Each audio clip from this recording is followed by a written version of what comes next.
திருஷ்டி திருஷ்டி திருஷ்டி அதீதமான திருஷ்டியில் அதிகமாக பாதிக்கப்படக்கூடியவர்கள் சிம்மராசிக்காரர்கள்.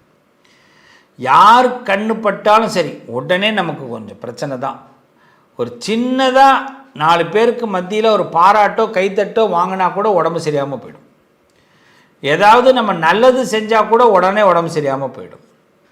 எப்படி தான் இந்த உடம்பு சரியாமல் போகுதோ தெரியாது. ஏதாவது மருத்துவ செலவு, ஜலதோஷம், நல்லா இருக்கிற நமக்கு ரொம்ப சோர்வு, ஏதோ ஒரு பிரச்சனையே இந்த சிம்மராசிக்காரர்களை போட்டு படுத்திக்கிட்டு தான் இருக்கும் இந்த திருஷ்டி. இதுக்கு காரணம் கண் திருஷ்டி தான், ஓமல் தான். இதில் எந்த மாற்று கருத்துமே இல்லை. உங்களை கெட்ட சக்தியெல்லாம் கிட்டக்க வராது.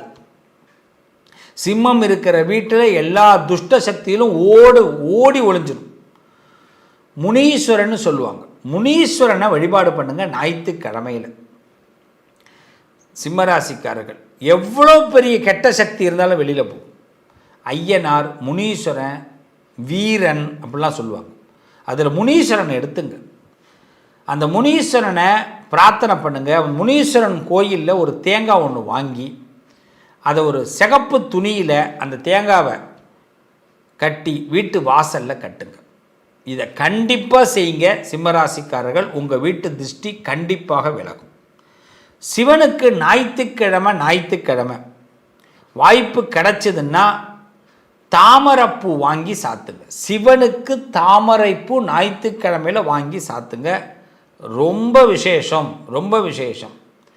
உங்கள் வீட்டில் இருக்கிற எல்லா திருஷ்டியும் விலகும். அந்த தாமரை பூவை வாங்கி ஒன்று சாத்திட்டு அந்த சாத்தின பூவை எடுத்துன்னு வந்து வீட்டில் வைங்க. சுவாமி தாமரைப்பூ எங்களுக்கு கிடைக்கல அப்படின்னா என்ன செய்யலாம்? தாமரை கொட்டை மாலை விற்கும். நிறைய இடங்களில் நீங்கள் பார்க்கலாம். தாமரை மாலைன்னு கொட்டை மாலை, அந்த தாமரை கொட்டையில் மாலை இருக்கும். அந்த தாமரை கொட்டையை மாலையாக வாங்கி அதை உங்கள் ஊரில் சிவன் கோயிலில் போட்டு சிவனுக்கு போட்டு அதை வாங்கிக்கிங்க. வாங்கி உங்கள் வீட்டில், உங்களுடைய வீட்டில் உங்கள் சாமி ரூமில் அந்த தாமரை கொட்டை மாலையை வைங்க. இதை செஞ்சு பாருங்கள். உங்கள் வீட்டில் எந்த திருஷ்டி இருந்தாலும் விலகும். ஆனால் முடிஞ்ச வரைக்கும் தாமரை பூ வச்சுட்டு அதை 2 பூ வாங்கி வைங்க. அதில் ஒரு பூவை வாங்கிட்டு வந்து வீட்டில் வைங்க. ஒவ்வொரு ஞாயிற்றுக்கிழமையும் இதை செய்யுங்க. அதேமாதிரி சூரியனுடைய காயத்ரியை ஞாயிற்றுக்கிழமை காயத்ரி மந்திரம் கூகுளில் போய் சர்ச் பண்ணால் தெரியும். இல்லை எதுவுமே அவ்வளோ தூரம் என்னால் பண்ண முடியாது சுவாமி. ஓம் சூர்யாய நமக முடிஞ்சு போச்சு. ஓம் சூர்யாய நமக இந்த மந்திரத்தை 108 தடவை சொன்னால் போதும். இதை மட்டும் சொல்லிட்டு வாங்க. சிம்மராசிக்காரர்கள் வீட்டில் இருக்கிற கெட்ட சக்திகள் விலகும். சிவனை தான் நீங்கள் வழிபாடு பண்ணணும். சிவபெருமானை தான் வழிபாடு பண்ணணும். தாமரை கொட்டை மாலை சிவபெருமான்கிட்ட போட்டு வாங்கிட்டு வந்து அந்த மாலையை வீட்டில் வைங்க. சிவபெருமான் எந்த கெட்ட சக்தியை வீட்டுக்குள்ளே விடமாட்டார். அது எல்லா சக்தியும் வெளியில் போயிடும். இந்த பரிகாரத்தை மட்டும் நீங்கள் செய்யுங்க. அதே மாதிரி உங்கள் வீட்டில் தினசரி நீங்கள் செய்ய வேண்டியது ரொம்ப முக்கியம். தீபம் ஏற்றுங்க, ஒரு விளக்கு ஏற்றுங்க. அதுவும் உங்கள் குலதெய்வத்தை நினச்சி. சிம்மராசிக்கும் குலதெய்வத்துக்கும் அவ்வளோ சப்போர்ட் உண்டு. குலதெய்வத்தை நினச்சி டெய்லி ஒரு தீபம் ஏற்றுங்க. கண்டிப்பாக உங்கள் வீட்டில் எல்லா கெட்ட சக்திகளும் விலகும். கண்டிப்பாக. இந்த தாமரை கொட்டை மாலை சொன்னேன். அந்த தாமரை கொட்டை மாலையை இன்னொரு மாலையும் அதேமாரி செய்யலாம். உங்கள் குலதெய்வத்துக்கு போட்டு வாங்கிட்டு வந்து வீட்டு நிலப்படியில் அதை கட்டுங்க. இப்போ இதை பாருங்கள், உங்களுக்காக காட்டுறேன். இது மாதிரி இருக்கும். இது தாமரை கொட்டை மாலை இல்லை. இது மாதிரி மாலை விற்கும். நீங்கள் பார்த்தீங்கன்னா தெரியும். இது மாதிரி தாமரை கொட்டை மாலையை வாங்கிட்டு வந்து சிவனுக்கிட்ட போட்டு வாங்கிட்டு வந்து உங்கள் வீட்டு சாமி ரூமில் வைங்க.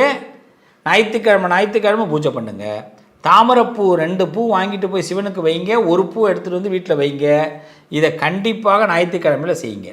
தாமரை கொட்டை மாலையை ஒன்று வாங்கிட்டு போய் உங்கள் குலதெய்வம் கோயிலுக்கு போட்டு எடுத்துகிட்டு வந்து வீட்டு வாசலில் நிலப்படியில் கட்டுங்க. அவ்வளோதான். உங்கள் வீட்டில் எந்த கெட்டதாக இருந்தாலும் வெளியில் போயிடும். நீங்கள் நம்பலாம்.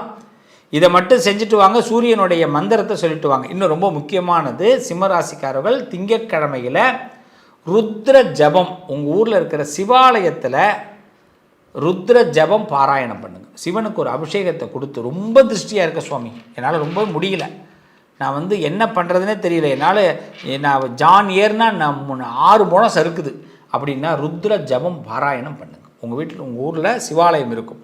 அந்த ஊர் சிவாலயத்தில் அபிஷேகத்தை கொடுங்க சிவனுக்கு. அபிஷேகத்தை கொடுத்து ருத்ர ஜபம் பாராயணம் பண்ணுங்கள்.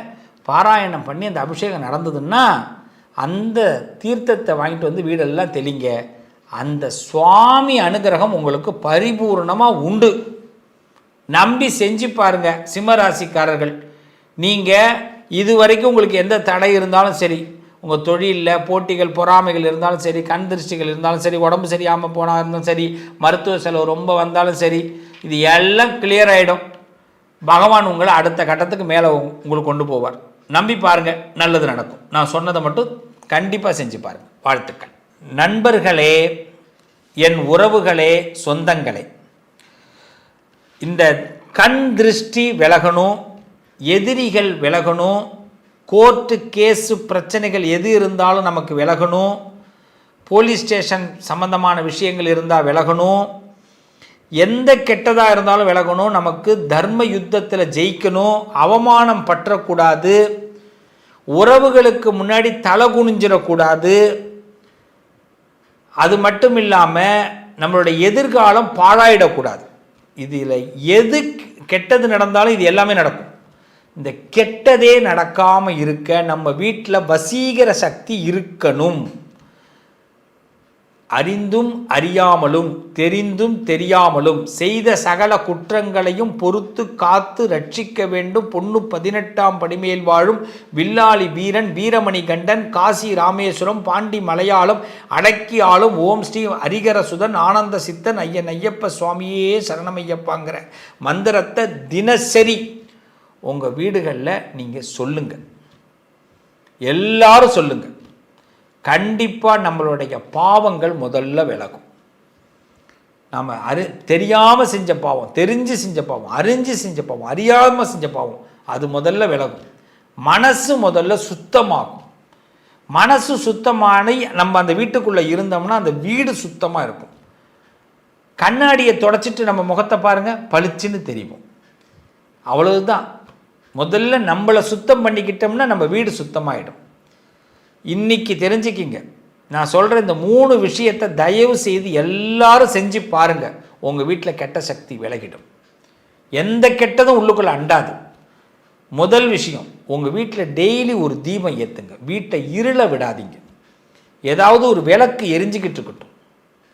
வீட்டில் வாசனை இருந்துக்கிட்டே இருக்கட்டும். வாசனை பொருட்கள், ஒரு பத்தி, சென்டெல்லாம் அடிச்சுக்கிறோம், எல்லா இடத்துலையும் ஒரு வாசனை இருக்கணும் வீட்டுக்குள்ளே. இல்லைன்னு சொல்லாத வார்த்தை நம்மக்கிட்ட இருக்கணும். அவ்வளவுதான். வீட்டில் அதிகமாக நம்ம இல்லைங்கிற வார்த்தையை பயன்படுத்தக்கூடாது. அதே மாதிரி சில பேர் ரொம்ப துஷ்டமான வார்த்தைகளை பயன்படுத்துவாங்க, கெட்ட வார்த்தைகளை. அதை சுத்தமாக தவிர்த்துருங்க. இதை மட்டும் தவிர்த்துருங்க. உங்கள் வீட்டில் துஷ்ட சக்திகள்லாம் வெளியில் வந்துடும். ரொம்ப கடுமையான தோஷம் இருக்குது சுவாமி, கடுமையாக எங்களுக்கு செய்வன கோளாறுகள் பிரச்சனைகள் இது மாதிரி இருக்குது, நாங்கள் என்ன பண்ணலாம்? என்னோடய தொழிலில் பெரிய லாஸ், என் குடும்பத்தில் பெரிய சிரமம், குடும்ப உறவுகள் பிரிஞ்சு கிடக்கு, நான் என்ன செய்யலாம்? ரொம்ப இன்னும் ஒரே ஒரு பரிகாரத்தை சொல்லி நிறைவு செய்கிறேன்.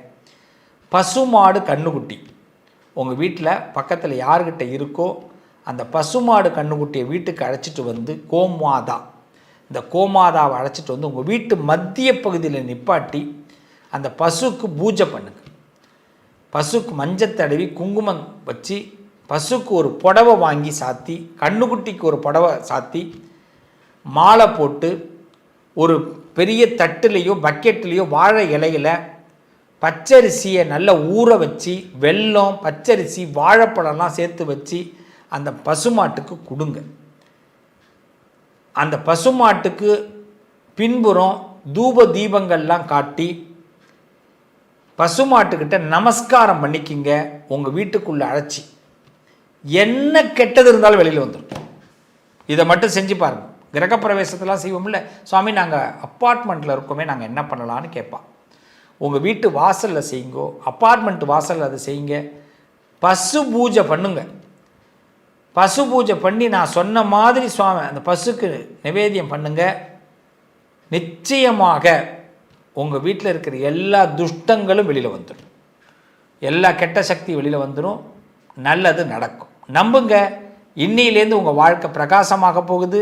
இந்த பதிவை கேட்குறவங்க இந்த பதிவு கேட்கக்கூடிய சூழ்நிலைகள் உங்கள் குடும்பத்தில் யாருக்கு நீங்கள் அனுப்புனாலும் சரி, அந்த வீடுகளில் நல்ல மாற்றங்களை நீங்கள் பார்க்க போகிறீங்க. வாழ்த்துக்கள். நல்லதே நடக்கும். என்றும் உங்களோடு நிழலாக நான் இருப்பேன். நம்பிக்கையோடு மீண்டும் அடுத்த பதிவில் உங்களை சந்திக்கிறேன். வாழ்த்துக்கள்.